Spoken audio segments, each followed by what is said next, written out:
ક્યારેય વિચાર્યું છે કે આપણે સમયને જે રીતે જોઈએ છે, એટલે કે દિવસો, મહિનાઓ, વર્ષોમાં વહેંચાયેલો, શું એ હંમેશાથી આવો જ હતો? ના, એક સમય એવો પણ હતો જ્યારે સમય કોઈ આંકડો નહોતો, પણ એક અનુભવ હતો. ચાલો સમયની એ સફર પર જઈએ જ્યારે કેલેન્ડર લખાતા નહોતા પણ જીવાતા હતા.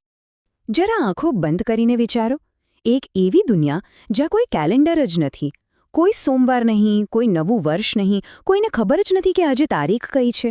તો પછી પાક ક્યારે વાવવો, તહેવાર ક્યારે ઉજવવો, જિંદગીની એક લય, એક રિધમ કેવી રીતે જળવાતી હશે? અને આ કોઈ કાલ્પનિક સવાલ નથી હો. હજારો વર્ષો સુધી માનવતા આમ જ જીવી છે. આપણા પૂર્વજો માટે સમય એટલે ઘડિયાળની ટીક-ટીક નહોતી. એમના માટે સમય એટલે સૂરજનો ઉદય, ચંદ્રની વધતી ઘટતી કળાઓ અને ઋતુઓનું બદલાતું ચક્ર. સમયને કોઈ માપતું નહોતું, પણ એને અનુભવતું હતું. એ તો કુદરત સાથે જોડાયેલી એક અંદરની ધૂન હતી. તો મનમાં સવાલ તો થાય જ ને કે જો ઘડિયાળો અને કેલેન્ડર નહોતા તો આખો સમાજ ચાલતો કઈ રીતે? કેવી રીતે રાખતા હશે એ લોકો સમયનો હિસાબ? અને આનો જવાબ છે ને, એ આપણી બરાબર ઉપર જ હતો, આકાશમાં. આકાશ જ માણસજાતની પહેલી ઘડિયાળ હતી. રાત્રે ચંદ્રનું કદ જોઈને ખબર પડી જ જતી કે મહિનો ક્યાં પહોંચ્યો. દિવસે સૂર્ય ક્યાં છે એના પરથી દિવસનો સમય નક્કી થતો, અને તારાઓની જગ્યા બદલાય એટલે સમજી લેવાનું કે હવે ઋતુ બદલાવાની છે. કોઈ મશીનની જરૂર જ નહોતી. આખું બ્રહ્માંડ પોતે જ જાણે એક ટાઈમ ટેબલ હતું. પણ પછી ધીમે ધીમે માણસે વિચાર્યું કે આ આકાશી ગતિને પૃથ્વી પર કેમ ન ઉતારીએ, એને કાયમ માટે કેમ ન નોંધી લઈએ?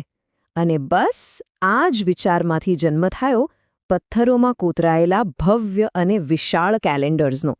આના માટે દુનિયાના 2 છેડા પર બનેલી 2 જબરદસ્ત રચનાઓ જોઈએ.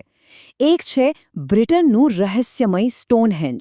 એ હજારો વર્ષોથી એકદમ ચોકસાઈથી બતાવે છે કે વર્ષનો સૌથી લાંબો અને સૌથી ટૂંકો દિવસ કયો છે.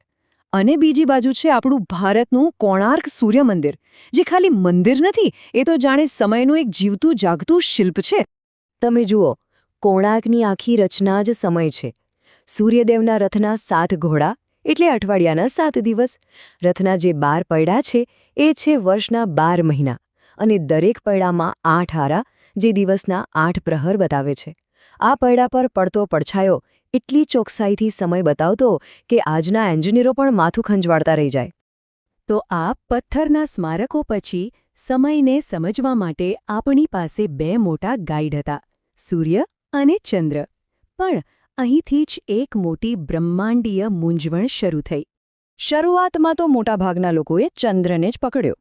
ચંદ્રનું એક આખું ચક્કર એટલે કે અમાસથી પૂનમ અને પાછું અમાસ, એ જ બની ગયો દુનિયાનો પહેલો મહિનો.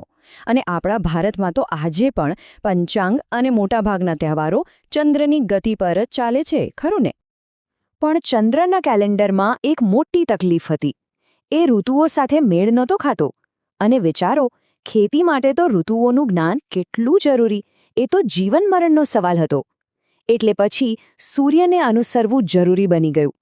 પૃથ્વીને સૂર્યનું એક ચક્કર લગાવતા લગભગ 365 દિવસ લાગે છે.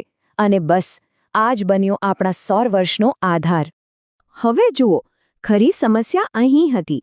ચંદ્રના હિસાબે 12 મહિના ગણો તો થાય 354 દિવસ.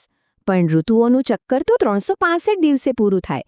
એટલે કે દર વર્ષે 11 દિવસનો ગેપ. અને આ ગેપ દર વર્ષે વધતો જાય. અને ધીમે ધીમે ચંદ્રનું કેલેન્ડર ઋતુઓથી સાવ અલગ જ દિશામાં ચાલવા માંડે. તો આ મોટા ગણિતનો એક જબરદસ્ત ઉપાય આપણા ભારતીય પંચાંગમાં મળ્યો. અહીં શું કર્યું? ચંદ્ર અને સૂર્ય બંનેને સાથે લઈ લીધા. દર 3 વર્ષે એક આખો વધારાનો મહિનો ઉમેરી દીધો, જેને આપણે અધિક માસ કહીએ છીએ. આનાથી શું થયું? ચંદ્રનું કેલેન્ડર પાછું ઋતુઓ સાથે લાઇનમાં આવી ગયું. કેટલો સરળ અને બુદ્ધિશાળી ઉપાય નહીં? સારું, તો આ તો થઈ ભારતીય સિસ્ટમની વાત. હવે આવીએ એ કેલેન્ડર પર જે આજે આખી દુનિયા વાપરે છે.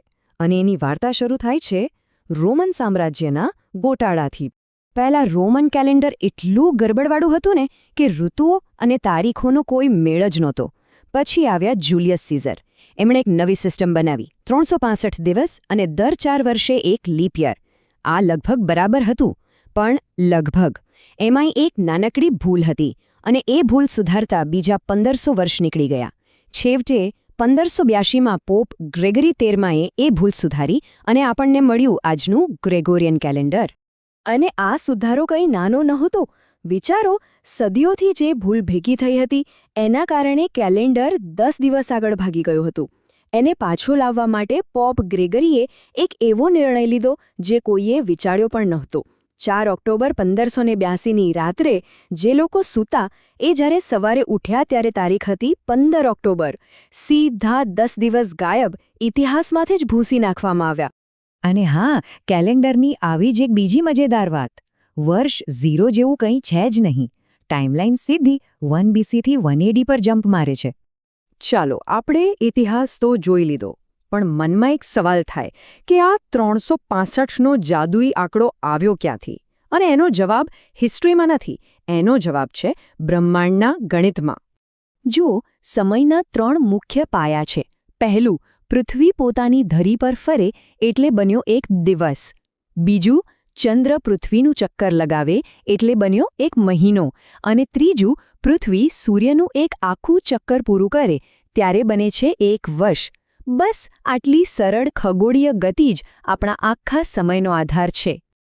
પણ હા, અહીંયા પણ એક નાનકડો ટ્વિસ્ટ છે.